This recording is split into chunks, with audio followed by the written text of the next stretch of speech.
Husanov Jahon Chempionati 2026ning eng qimmat markaziy himoyachilari top 5ligida. O'zbekiston futbol tarixida misli ko'rilmagan voqelik davom etmoqda. Nufuzli Transferrom platformasi 2026-yilgi Jahon Chempionatida ishtirok etayotgan tashkilot hisob-kitoblar bo'yicha eng qimmat transfer summasiga ega markaziy himoyachilar reytingini e'lon qildi.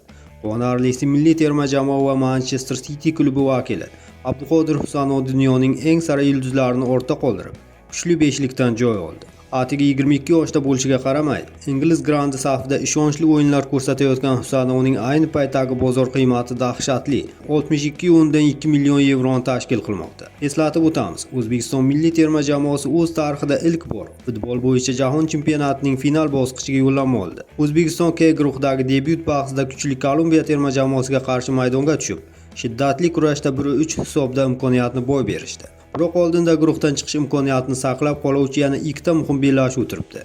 O'zbekiston navbatdagi o'yinlarda ushbu reytingda 7-o'rinni egallab turgan Ruben Dias yetakchiligidagi Portugaliya hamda Kongo Demokratik Respublikasi terma jamoalari bilan kuch sinashadilar. Abduqodir Husanovning bunday yuqori e'tirof etilishi nafaqat futbolchining o'ziga, balki butun terma jamoaga Jahon chempionati o'yinlarida qo'shimcha kuch va katta ishonch bag'ishlashi shubhasiz.